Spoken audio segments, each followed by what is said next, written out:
Of this last Thursday. The next morning, Friday, she took her boy to school and reported it the alleged attack to the school principal, who, according to the mother, replied this way. Can't be. It just can't be that.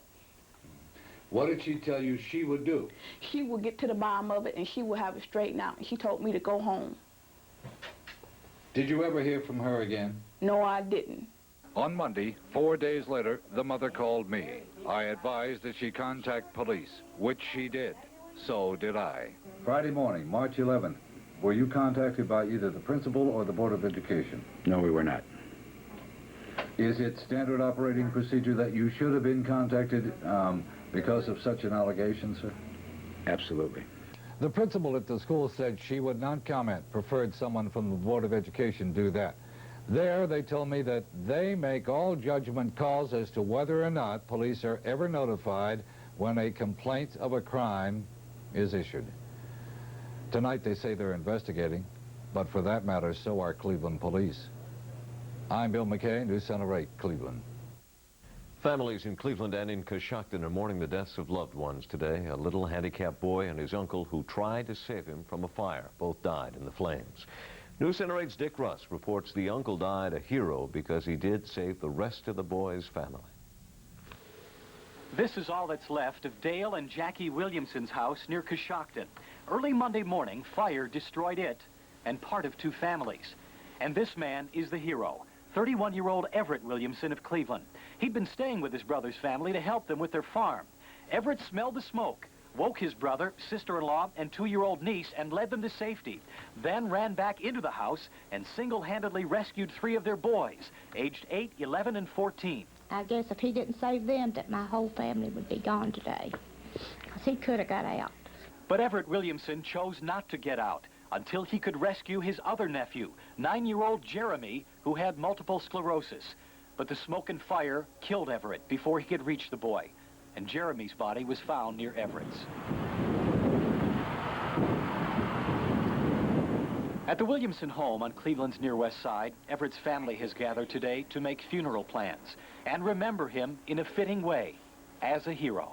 He wasn't going to leave that little kid in there to die, even if he had to die himself. He was just wonderful. He was just a hero to me to just have him. And he's precious to us, and if there's ever a hero in this family, he is one. And we'll always love him, and we'll never forget him.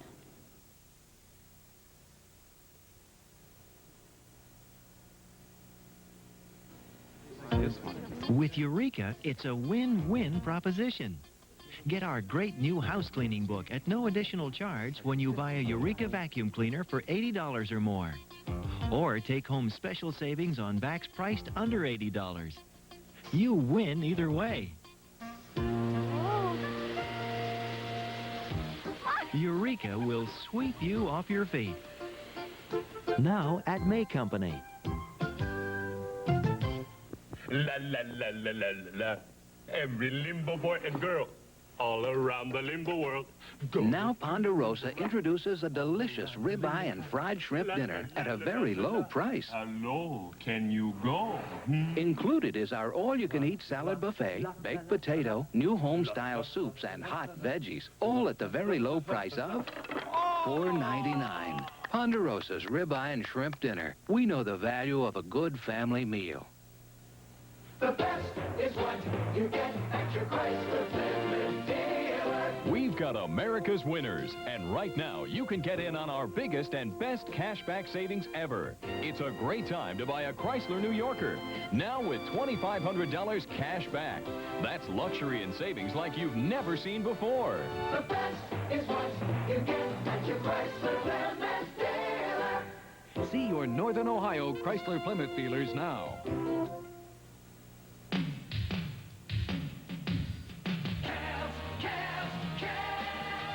Cavs take on Isaiah Thomas and the Detroit Pistons Thursday, March 17th at 7:30. Get your tickets now and come celebrate St. Patty's Day with the Cavs. Tickets are available at the Coliseum, all Ticketron outlets, and through Teletron. Don't miss it. Yeah, you'll feel it when you're there. It's excitement in the air. See the excitement in the air. In a surprise move, an Israeli court announced today in Jerusalem the reopening of John Demyanjuk's war crimes trial. News Center 8's Mike Conway reports the reopening is tied to U.S. Justice Department documents obtained by Demyanjuk's defense team. 5 Treblinka death camp survivors ID'd John Demyanjuk as Nazi gas chamber operator Ivan the Terrible. But now Demyanjuk's defense says new conflicting evidence has surfaced. 15 Treblinka survivors who say John Demyanjuk is not Ivan the Terrible. OSI, the Office of Special Investigation, is the Nazi hunting arm of the U.S. Justice Department. The defense sued OSI for all its Demyanjuk files. OSI releases a series of investigative interviews with American Treblinka survivors, never made public to Demyanjuk or Israeli prosecutors. The names are removed by OSI.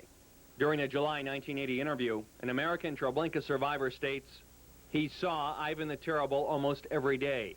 He actually saw Ivan the Terrible beat several of the inmates with his fists. But when the survivor was shown 2 photo spreads containing Demyanjuk's picture, the OSI report states he was unable to make positive identification. The Office of Special Investigation withheld these documents for nearly 10 years now. When contacted by News Center 8, the Justice Department was unavailable for comment. The Israeli court also accepted a controversial Soviet document which contradicts Treblinka survivors who say John Demyanjuk is Ivan the Terrible. The Soviet statement places John Demyanjuk in 2 places at once. In 1979, Soviet Sobibor death camp guard Daniel Chenko tells authorities, one of the guards who served with me was John Demyanjuk. Daniel Chenko says Demyanjuk served at Sobibor during the same time Treblinka survivors say Demyanjuk was at their death camp. Israeli and Soviet officials were unavailable for comment. John Demyanjuk returns to the Jerusalem courtroom Monday when lawyers will argue the merits of the new evidence. There's no doubt that there's only one decision that the judges can come to, and that's John Demyanjuk's an innocent man. Mike Conway, News Center 8, Cleveland. America's economic strong-arming of Panama is creating a cash crisis there, leaving thousands without paychecks. Eleanor Hayes is at the World and National Desk with more on this developing story. Eleanor? Robin and Marty, today is the 2nd day of protest in Panama. Workers are pressing for immediate payment of their wages. The paychecks have been held up by the government's cash crunch. That's the result of a U.S. order to freeze Panamanian assets in U.S. banks. Panama's foreign ministry says it sent a note to the United States Embassy telling a public affairs officer he was no longer acceptable as a diplomatic representative. But the U.S. Embassy is not aware of any such note. Today, Israeli authorities banned Palestinians from traveling between the occupied territories, and hundreds of people rioted after a nightly curfew on the 650,000 Arabs in the Gaza Strip. The curfew comes after hundreds of Arab policemen quit their jobs and is one of the most severe steps taken by the army since the anti-Israeli violence erupted December 9th. The curfew places all Gaza Strip residents under house arrest between the hours of 10 in the evening and 3 a.m. Israeli Prime Minister Shamir, who arrived in Washington yesterday, warned an enthusiastic crowd celebrating Israel's 40th anniversary it would be a mistake for Israel to underestimate its own strength in times of trouble. Shamir, at odds with the Reagan administration over its Mideast peace plan, suggested once again he would never give up land for peace, as the U.S. plan would require. 2 men died in the electric chair this morning, one in Louisiana, a Vietnam veteran who claimed his war experiences led him to kill a policeman. The other, Willie Darden, a Florida man convicted of fatally shooting a store owner in a $15 robbery. Darden claimed he was innocent right up to the end. His case became the subject of a massive Amnesty International campaign backed by Pope John Paul and Andrei Sakharov, who contended he was the victim of racial prejudice. A gunman took 12 people hostage at a laundromat in New York City's Harlem yesterday evening. Over a period of 8 hours, he released his hostages and surrendered to police.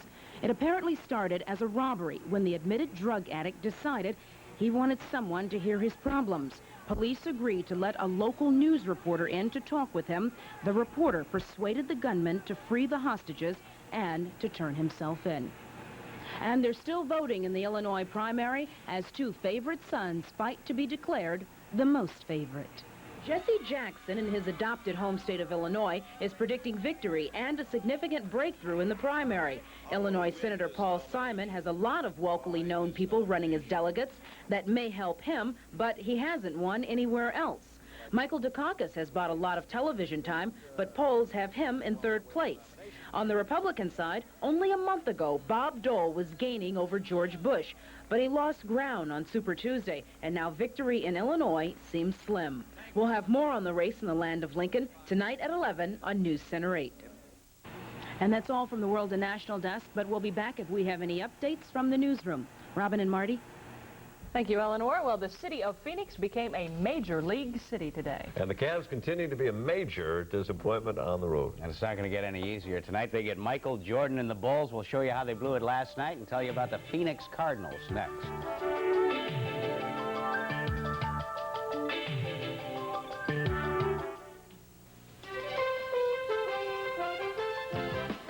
Kids are suing their parents. The conflict between child and parent is as old as the hills, but there's a new twist. A growing number of children are suing mom and dad. What would make a parent and child become adversaries in a court of law? We'll find out firsthand from the adult children who did the suing and the parents who've been sued by their own kids next time. Donahue, tomorrow afternoon at 5 on TV8. To play the blues, first, get into it. Turn on the power. Warm up. Now, play it with style. Time for a little blues duo. Blue Max, Cougar, and Topaz. 2 specially equipped cars available for a limited time only. And now, Cougar can save you over $1,500 with customer cash and a popular equipment package. Don't let the blues pass you by. Hurry into your Lincoln Mercury dealer today. We know how you love shrimp. A great deal of shrimp. Whoa, what a deal. Even kids love shrimp. Shrimp, shrimp, shrimp, shrimp, shrimp, shrimp, shrimp, shrimp. Not to mention shrimp. We know how you love shrimp. The Red Lobster Shrimp Festival. Try the shrimp and crab leg feast, just $10.95 on Fridays and Saturdays only. Tired of make-believe adventure? Whoa! Come out to the Sport, Travel, and Outdoor Show to plan a real adventure. The Sports Show, March 11th to the 20th at the IX Center. When it comes to making your house your dream home, Babin Building Center has exactly what it takes to make your dream come true. Babin Building Center,